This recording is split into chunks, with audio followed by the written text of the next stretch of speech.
Hello, one and all. Jasper here, joined by, once again, the incredibly fuck. Already messed up. The incredible lovely, the brothers Kern. Thank you for being here.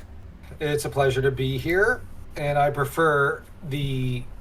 I can't think of a term. I'll just say the chivalrous and magnificent. Okay, I don't know. I think you fit lovely just fine. But with that all squared away, in this video, we're going to be discussing specifically Daemon Targaryen, the book counterpart, as well as the show, how they compare, how they're different, what are some changes, and overall, which one do we prefer? Now, if you like this idea, but maybe you want a different character, well, we're going to be going over most of the characters, and our first character was actually Viserys Targaryen over on the Brothers Kern channel. So if you're interested in that, make sure to check that one out after this. But with that all squared away, I think we can kind of just jump into the topic and discuss our general thoughts and feelings and how we interpreted the character of Daemon Targaryen from the book and show. Maybe starting with the book and going on to the show.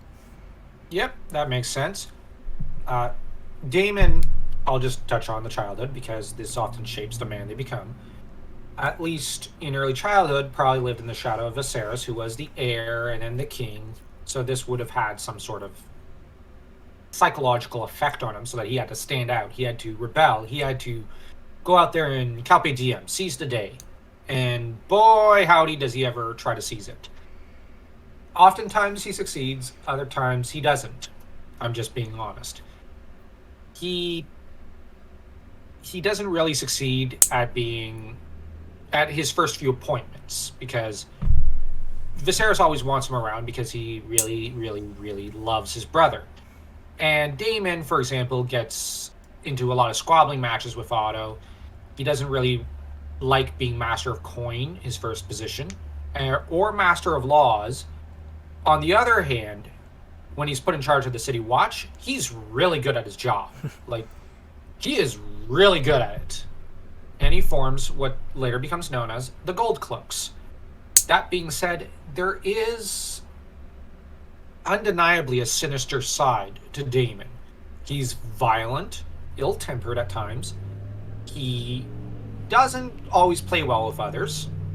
I'm just being honest. And he does a bit of, as I said it when we were discussing in private, he does a bit of what I think is the term in English. I sometimes trip over my English because I'm French. Wife husbandry, I think it is, where he's basically, I got the impression, at least in the show, to an extent, that Daemon is grooming Rhaenyra in a way. And in a context that he has his eye on her and is always pondering in the back of his mind whether or not she'd make a good bride for him, and if maybe he shouldn't lay down the groundwork, so to speak, and court her in a way. Mm-hmm. Prepare. I don't think half of Mushroom's tales about her and him in her early youth is really true. But I do think there's a grain there of truth in that he's laying down the groundwork, at least emotionally in a way, and mentally when it comes to her. He's wanting, I think that if he can't be king, he might as well be father of kings. And we do have to bear in mind, he is very much the co-equal in some ways of Rhaenyra when they finally do become a match and start challenging the Greens for supremacy at the end of season 1. So I think that this is something that the show kind of did, but the books hint at. They don't quite make it a little over like the show did. And this seeming grooming of Rhaenyra puts Daemon at odds with, of course, Viserys, who doesn't really appreciate his daughter being sought after. Yeah, by his brother. And I would thank you for supplying the word. No problem. That's the impression of the dynamics I got. On the other hand, Daemon was early on married to Lydia of Runestone, a marriage he hated, and this marriage was so bad, in the book, he decided, I'm not going near the Vale. I don't like it. I'm not going there. Screw it. And he did seek an annulment from his brother, and his brother said, no. At which point, Daemon decided to go pout on over on Driftmark, I think, at one point, and took up a mistress, gave her a dragon egg. Viserys flew into a rage. That didn't go over too well. And later, Daemon decided to resolve his issues by going to war in the Stepstones, like any healthy, rational adult. I mean, if he can't have his brother's kingdom, he's got to make his own with blackjack and hookers. Yep. Screw the whole thing. So he eventually just, like Bender says, screw the whole thing and just comes back because the Stepstones, well, he does do... Now, I don't think he's... Okay, I'm in the middle here. Like, I think he is a good general. Like, we see in the show, at least, that he has a good idea for, I'm going to say, a master plan of sorts. It's not exactly a master plan. It's just what I think you called it common sense, where he's like, well, let's just gather as many of the great houses on our side in case of war, eventually when the situation's about to explode, and we will probably win for that, if not for dragons.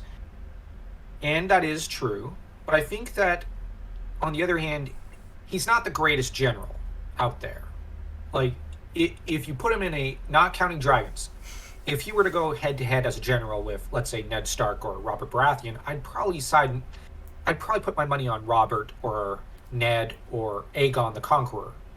Mm-hmm. But, on the other hand, Daemon is certainly a competent individual. It took him a long time to get those Stepstone Isles. They were never fully subdued, as you pointed out in our private discussion. But the very act of subduing them is a pretty impressive accomplishment. Yeah, because even with the dragon, it has to be kept in mind that Daemon, although allied with Corlys and in the books getting funding from the crown, it was just him and Corlys' forces pretty much against the Triarchy, which was a combination of 3 free cities, which I think all of them practiced slavery, so not exactly the freest of the free cities, but that was Tyrosh, Lys, and Myr.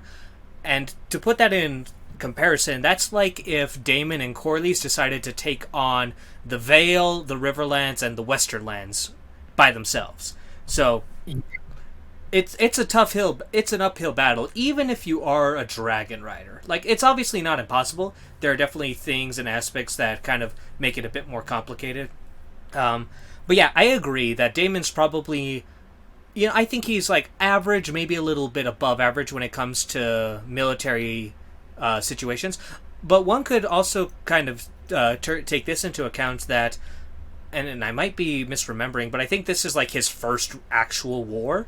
And so this can kind of be the learning experience for what we might see him come up with in the future. Because, I mean... everyone stubs their toe the first time they go to war, right? Well, I mean, Robert did pretty good. But anyways. Yeah. Not everyone is a natural genius like Robert. Yeah. I've seen a lot of people say Robert was an idiot in war, and it's really Ned who was the brains. But we got to bear in mind, before they linked up their forces, Robert pretty much was winning battle after battle. He was a brilliant general in his own right. I mean, once we get to the Game of Thrones characters, we can have a deeper discussion on that, because I think that's going to be very interesting. But I think we can both agree in regards to Daemon. Daemon was a great warrior, but he wasn't an amazing general by any means. And I think that's just an issue with like a lot of Targaryens when you have a dragon. It's like, there's a wonderful quote from a YouTuber I used to watch before she kind of disappeared called Danzy. And she said, how do you judge a guy's lock-picking skills when he uses a shotgun to open the door? Exactly. The other thing with... and that's an interesting quote. I wonder if it's in reference to Evil Dead or something. But anyway. But the thing with Daemon was, I had the impression that had he stayed in the Stepstones for longer, he would have brought all the Isles under his control. It's a matter of more grinding them down, so to speak. But the problem is, it was proving costly in energy and manpower and resources. And on the other hand, I kind of got the impression Daemon was losing interest in the whole dark affair and just wanted to be where the fun was, at court. Yeah. And this war had stopped being fun some time ago because now it's more about consolidation rather than, daring do. Mm-hmm. Even when Dorne kind of gets in on it, at that point he's just like, fuck this shit. Yeah, yeah. He just decides, screw it, I'm going home. Well, like we said, it's like, I'll go get my own kingdom with blackjack and hookers. Screw the whole thing. Oh my god, Daemon is pale incest bender. Yep. So people should bite his shiny draconic ass.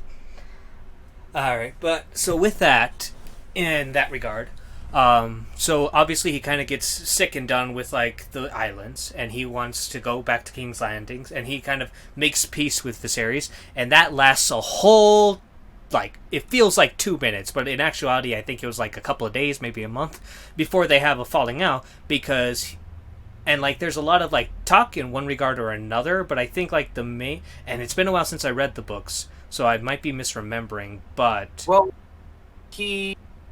I'm not sure if he falls out, but I think well, we got to bear in mind that he ends up deciding, now he ends up widowed because, okay, I know in the show well, no, this is before he married Lena. Oh wait, Yeah. no, you're talking about the Royce bitch. I forgot about her. yeah, now, the Lady of Runestone, in the show he kills, and at some point, and the thing is, well, that made him thoroughly unlikable in the show, to an extent. Like, it's not a very classy act to do that to your wife. Nah. On the other hand, Daemon is a charming individual in his own way, in the same way Marcus Antonius from the Rome series, or from Roman history, can be. But you must never forget, just as he might smile and share a beer with you, he's also he could, in the next breath, slit your throat open. He's that kind of guy. He's very dangerous. And to sup with him, as a Greek historian once said about Alexander the Great and his friends, is to sup with panthers. But after her, Daemon decides on Lena. He marries Lena, but I'm pretty sure he ends up, if at least on civil terms, with Viserys. But then when Lena passes, he seizes the chance to go marry Rhaenyra because, well, it's Rhaenyra, This is what his entire life has been culminating to. Being either the power behind Jace's throne, or... that's the point of all the grooming. Yeah. Or fathering a future king. I say that because, okay, let's say, him and, Rhaena comes to power, he's her, she does need him. He's the other half of her monarchy, in a way. But the thing is, let's say something were to happen to her. Well, Jace would be next on the throne. But Jace would need maybe something like, let's call it Dad, to help him out and turn to for advice. So I kind of think that Daemon had observed Otto in a way and kind of said, well, I can do that. And what I'm just saying, in the books, at least. And so, much as I've commented on Daemon having an impatient side, I do think there is a side to him that might be a little more patient than what most people might imagine. That he can play a bit of a long game. Long game, it's just, he gets bored easy. So, yeah. On the other hand, one can kind of look at him, at least in the show, the way they seem to play it, with him kind of taking Jace under his wing. One could also read, as much as he is wanting to be in on the game of succession in politics, you can also see it as maybe him trying to look out for his elder brother's lineage, in a way. Because, this is his brother's grandchild. And much as Viserys was very fond of Daemon and adored him and always forgave him every slight and protected him, the relationship could have gone both ways. It is very likely that both men were very fond of each other. They just had fiery tempers and, well, tend to squabble like little boys. As brothers do. Yeah. Most brothers do tend to squabble at times in their lives, but other times they just chill and just crack a beer and whatnot. Yeah, fingers crossed I don't have to deal with these kinds of issues with my brother, though. Yeah, true. There was a time I kind of bickered a lot with mine, but over the years we've chilled down and we were just like, yeah, we disagree. Okay, that's nice. Whatever. Can you go hand me a cold one? Sure. There, done. Like, you know what I mean? It's like, whatever. Yeah. So it's look, it sounds like we are in agreement in the situation of that while we enjoy Daemon Targaryen, we both understand that he is probably one of, if not the most morally reprehensible people in the books and show. Yes. Now, I'm gonna be honest.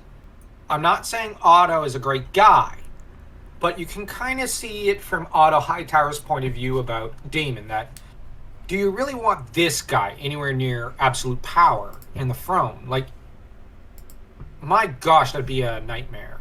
Mm-hmm. That'd be, in the words of one of my family friends and literary agent, that'd be a shit show. Very eloquently put. Yeah, he's Irish, so of course he puts it that way. But so now, granted, there is like some deniability as far as how bad he is in the books, because granted, he's suspected. He's always when someone dies of unnatural causes, he is always like one of the suspects who possibly killed it. Like the Strongs, Daemon probably did it. Leonor, Daemon probably did it. Ironically, the only one he wasn't suspected of killing was his wife in the books, because how she dies is different. But the show, obviously a change is, like, obviously in the show, he's not responsible for the Strong's death. He's not, he, quote unquote, isn't responsible for Leonor's death. But they made him responsible for his wife's death. Which is so weird. Yeah. So it's like... Like, I'll just say about the Strongs, like, I know they accuse him, but I kind of had the impression that the Strongs might have been more a Hightower assassination than Daemon. Mm-hmm. Because it seemed to me like the Hightowers might have been more likely to do it. That seems to be, like, I just mean that Daemon seemed to me to lack a bit of motivation on that front. Yeah, I mean, there was obviously the chance, but it wasn't 100%. I actually, personally, when I was reading the books, thought that Corlys, like the Velaryons, were probably the more likely individuals. For destroying out of revenge against Strong. Yeah. Oh, that makes sense. Mm-hmm. Like, it was either them or, like, the Greens technically did kill the Strongs via, at least in the show, through the last remaining Strong. I keep getting their names mixed up because they all start with H, I think. Yeah. But it's like Harlaw Strong or whatever, the foot fetish guy. Yeah. The cripple. But so with that, but those seemed like the most likely. But like, I think it does go to show to some aspect just like how ruthless, like how kind of people's perspective on Daemon is. And there's always like a little bit of truth. Like, if one person thinks you're an asshole, okay, yeah. If two people think you're an asshole, you might have some deniability. If three people think you're an asshole, then it gets hard. Who know you personally, then it gets harder to say you're not an asshole. And we have to bear in mind that, like, in universe, the various sources, there's like 2 or 3 of them, and sure, the Maesters might have their own bias, but on the other hand, they're basically like, this is what this source says, this is what this source says, this is what this source says, this is what I'm saying it is. Like, in universe, this is kind of how the guy who's compiled the history of the Targaryens puts it. But almost every source basically says Daemon's an asshole. And even Mushroom's basically going, dude was kind of he wasn't exactly the nicest sort. Let's just say that Christmas Santa's giving him a lot of coal and bearing. Yeah. And now, I don't know about you, but me personally, when it comes to the books, I fervently believe that he killed Leonor. He was responsible for it. I'm not a fan of that change in the show. I'm going to be honest, I thought the same thing.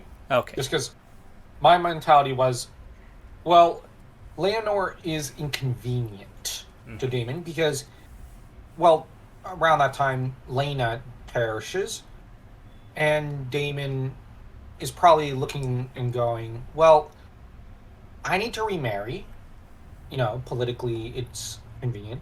I've waited so long to marry Rhaenyra because, well, I want to be near the throne.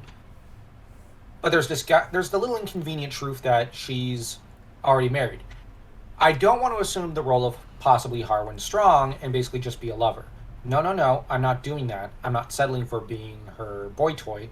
I'm going to be her husband. Mm-hmm. I'm going to be her equal. Mine. I've laid down all this groundwork. I courted her when she all throughout her life. She's mine, and in turn, I don't think Rhaenyra was terribly upset about her husband passing, but I don't think, I don't think she would have had anything to do with it. Mm-hmm. But I think that she might have suspected her uncle of doing it, but she basically might have gone, shrug, like, whatever. What's happened has happened. Like, yeah, can't put the milk back in the carton, as they say. I don't think they say that, but they say something similar. Yeah, it's like, well, can't squeeze the milk back into the udder. That's it. Yeah, and I think she was kind of... By then, she's like, okay, well, admittedly, the situation politically is getting worse for me. I need a strong protector. Leonor wasn't it. And you know what? Daemon's the best... he is a good protector. He is strong. And weirdly, this kind of ties her even closer to the Velaryons. Because he's also their in-law. And so this ties her strongly with the Velaryons, doesn't ruffle any feathers in her faction. I mean, it ruffled a lot of feathers, I think, because... Well, in her faction. That's what I said, in her faction. Outside her faction, everybody's feathers are ruffled and horrified. I mean, honestly, I think that the Velaryons would have been very ruffled after losing both their kids... And then those people hitching up together, like, not even a year after. Like, ooh, that stings. But, in the books, we don't, I think, get that detailed in, like, their thought process. You don't get... You don't... Well, I meant politically. Like, in the books, they don't make any show of showing any... Like, that her faction's too ruffled. But they had to have been pretty ruffled and upset. Mm-hmm. Especially since, well... Even if, let's say, they don't think the two had anything to do with the deaths, you could have waited a year. Maybe 2. Yeah, maybe 2. But instead, they basically went, well, we're widows. Time to get together. Long live Targaryen tradition. Ew. Gross. Nasty. Let's get him. And you have the Velaryons. But on the other hand, the Velaryons are in the situation of, well, can't put the milk back in the udder. Cat's out of the bag. We have to, we're already too far in. Mm-hmm. They're already fairly heavily connected to the Blacks, but obviously they become even more connected, which I think is probably the stronger. But that's for another video. So now, how about we broach this topic? So, I think that Daemon is probably the most accurately adapted character in the series.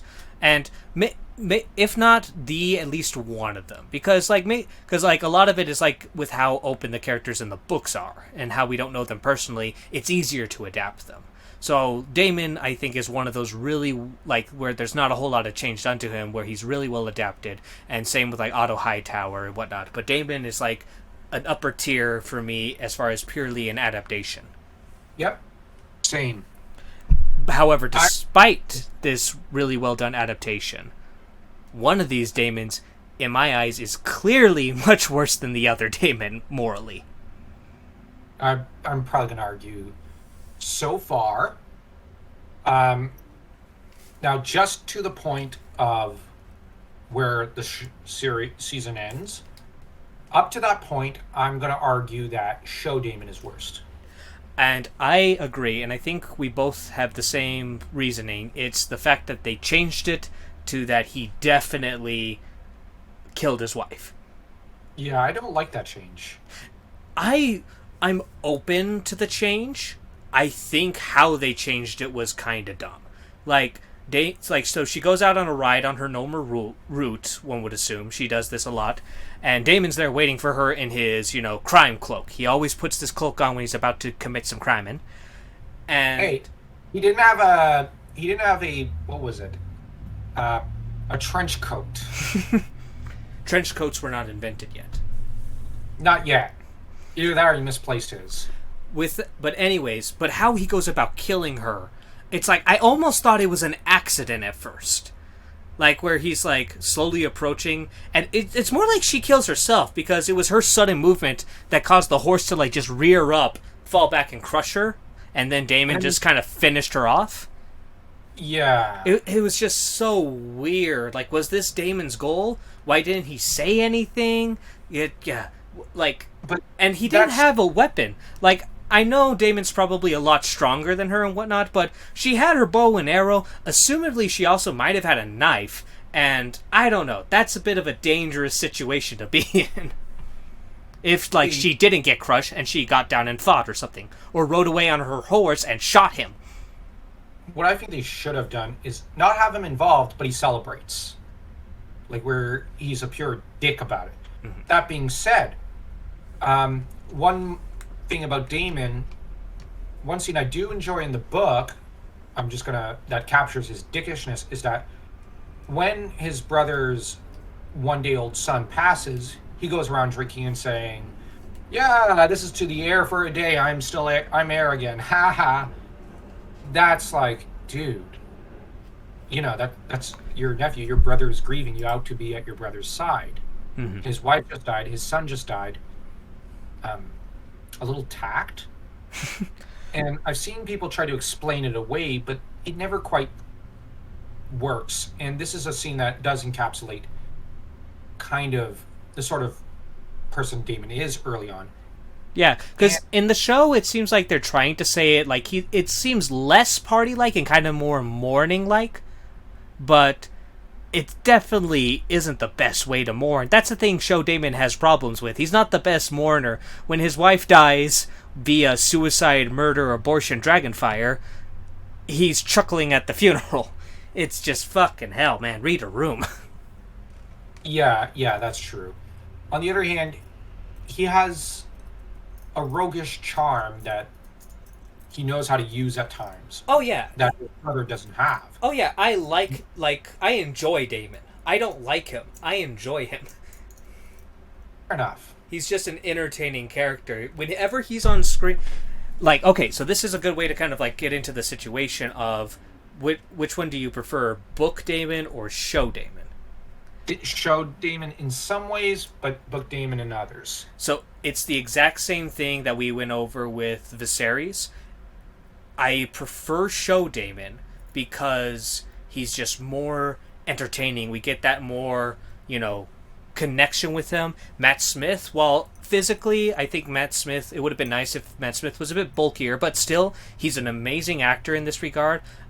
He had the strongest uphill battle against me. Well, second uphill battle against me enjoying him as an actor in this because I just didn't see him as the role.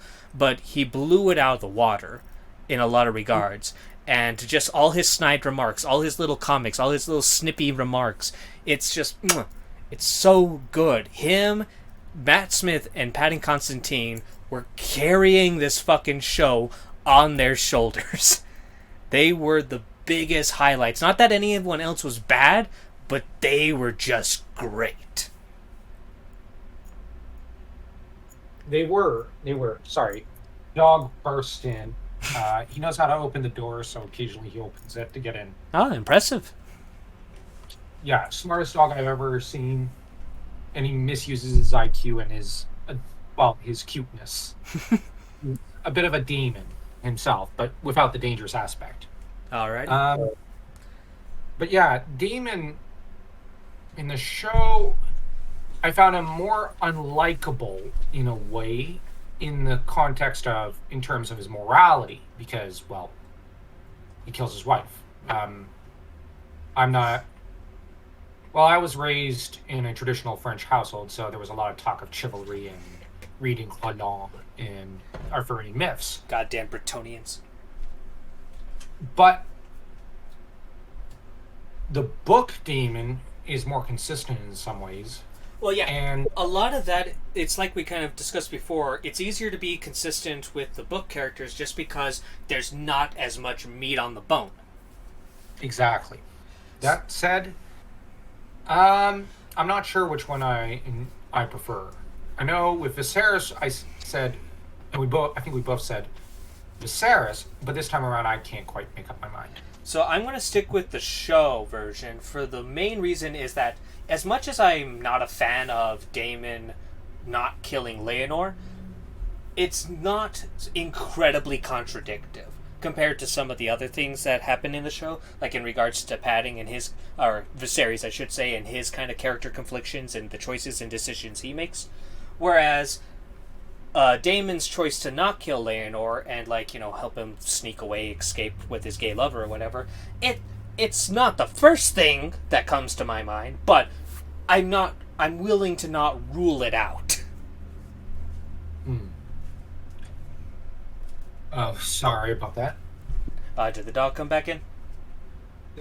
No, the dog's just off me.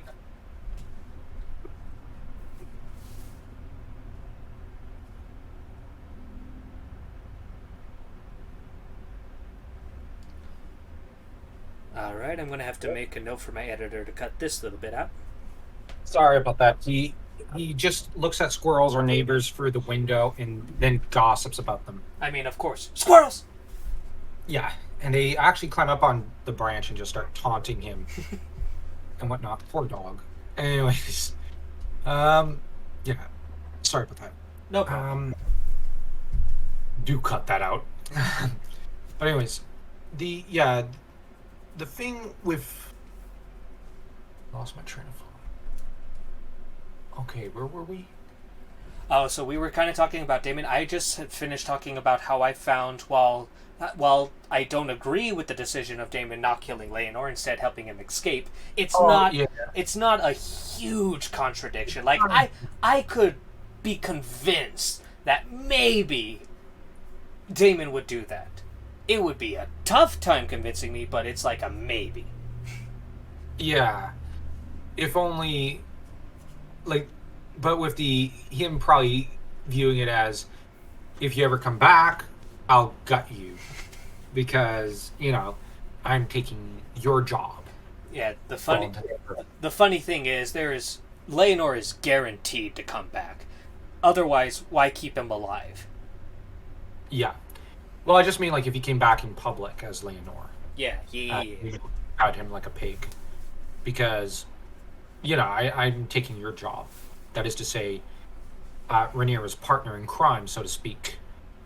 That said, the end of the season, I do like one other thing, now that I think about it. They actually have Daemon clearly convinced that his brother has been poisoned, and you actually start to see him be all the more tender and, to an extent, kindly towards his brother. Where, for the first time, it seems like he's biting his tongue a few times because he doesn't want to upset Viserys. Which, I'm going to be honest. Reading the book, I had a hard time imagining Daemon doing that. But watching the show, it was interesting that he was starting to return, like, because Viserys had always looked out for him, he was starting to return the favor. Mm-hmm. And so we got to see him play the role of protective brother over his brother, rather than it being in some ways reversed. Oh yeah, one of my favorite moments is when Viserys is struggling to get on the throne, and the crown falls off, and Daemon, like, picks it up. And then once Viserys is sitting, he places it back on his head. And fun fact, that was improvised, because they were shooting the shot, and then the crown happened to fall, and Daemon, or I should say Matt Smith, just kind of went with it. Now, I don't know if that was, like, the take, because I wouldn't be surprised if they did that. I'd be like, hey, that's a good idea. Let's go do it a few more times on different takes. But it was just an accident that we got that moment became as powerful as it was. I didn't know. But, well, good choice on their part. Mm-hmm. Very wise choice. It's kind of like, well, I can't think of a certain moment right now. But anyways, yeah, great choice on their part. That is a moving scene. And it, in a way, shows the character development Daemon has gotten to an extent, in that it shows that he's finally learned to be loyal to his brother. Mm-hmm. Because originally he kind of seemed to... he was reeling in the slack as fast as Viserys could cut it for him. But now, you know, he has to take up some measure of responsibility for the family because Viserys can't protect the family anymore. Viserys is dying. And now I'm not saying that I think that he's suddenly become moral. No, no, no. I still think he's the same Daemon. He's just now gotten a self-appointed mission, and that self-appointed mission just so happens to tie pretty well in with what he was already wanting to do. That is to say, basically all but be the power behind Rhaenyra and her son. So he, but his way of handling the death of Viserys seems to be to take command of the situation because Rhaenyra's pregnant and, struggling because she's got the problem of being pregnant. While Jace is clearly young and not sure how to lead, so Daemon steps into the role of leadership for the Blacks. And in that regard, it's a natural fit. The way the show slips that in feels very natural. On the other hand, it might sound weird, but I think that this is the culmination of a lifetime of maneuvering on Daemon's part.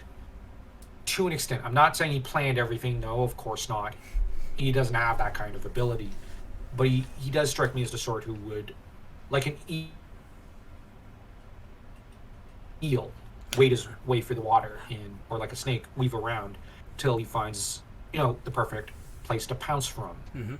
And I mean, a big thing for probably his driven, as well as how quickly he takes kind of control and command of the situation, is how vehemently he believes that Viserys was poisoned and killed by the Greens. Yeah. He doesn't think this was a natural cause. He thinks those bastards killed my brother. And I'm going to avenge him. And yeah, it's basically become a blood feud. And that, anyone familiar with Scandinavian or German or even French history or even Celtic history knows this can't end well. Blood feud. Family feuds never end well. I remember last Thanksgiving. Oh, wow. I've had a few troubled Thanksgivings of my own. Do they celebrate Thanksgiving all the way up there? Yeah, in October. Huh. Oh, weirdos. What do you do for Halloween then? Just have more turkey. I'm kidding. Instead of candy, we just give out turkey legs. I'd probably enjoy Halloween more if we did that. Yeah, same. That said. But honestly, some families have begun celebrating both Thanksgivings. Makes sense. Makes sense. Because why not have extra turkey? Yeah, you can never go wrong. But with that, I think we've kind of tackled kind of every point that we want to in regards to Daemon. Is there anything that you feel like we're missing or you want to go over in particular? Okay, we touched on all his marriages. Mm-hmm. Wow, has he been married a lot? All his, for the most part, his kids thus far. We didn't really talk about we talked about the marriage to Elena, but we didn't really go into detail about it. Yeah, he has 2 daughters, that's right. Yeah. With her. So obviously, kind of like in the show, we get a bit more to it, because that's the whole thing. The whole kind of relationship between Daemon and Elena isn't dived that deep into. All we know is he killed a guy who was suing after her, and then he married her. Yeah. But at least I got the feeling in the books they don't do this good at all in the show. At all. It's annoying me. But in the books, when she dies, it seems to me, at least it's recorded in the history books, and unreliable narrator, fuck off, but that he was deeply upset of the death. Even though he got married later, very soon, he was in turmoil about the passing of Laena Velaryon. I kind of view it as I'm not sure, but on the other hand, I could see it. And we have to bear in mind later on, I'm going to imply spoilers, not actually state them outright. He in the end does seem a little depressed towards the end of the war. And Laena's death could be one factor. I mean, maybe, but let's be honest. Who wouldn't be depressed after going through all that? Yeah, yeah, yeah. But a lot of his suffering is his own doing, Mm-hmm. to a large extent. Um, yeah, I think that's about it. So, um, but I'm just gonna highlight one thing because we're probably gonna at some point when season 2 comes out have to do another video of like this. Let's not forget, and this is the only thing I'll presage about Daemon. He does father, I believe, 2 children, Aegon and I think it's Viserys, who's his second son. Yes, it is Viserys. Also, he fathers 2 with Rhaenyra and 2 with Lyanna. Okay, well, I was just looking at his sons. Viserys is obviously named after his brother. Mm-hmm. I would say that scene when they're introducing him to the King Viserys, and he's just like, "Oh, that's a name fit for a king." I'm not gonna lie, that teared me up a little bit. yeah, same.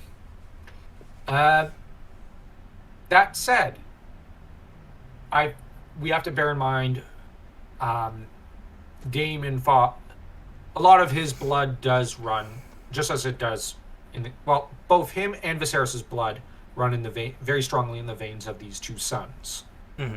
in a lot of ways, and one could almost mistake these 2 sons later on for the direct sons of Viserys and Daemon in some ways. In some ways, in terms of, well, anyways, that'll come up at a much later date. Mm-hmm. But yeah, the with Viserys, one could almost read it into the Rhaenyra and Daemon wanting to flatter Viserys or strengthen this kid's claim, but he is the 5th son. Yeah. He doesn't. At that. At that point, I think they're more. It's more a show of affection. Mm-hmm. Yeah, it's not like all those times the Freys decided to name their kid Walder.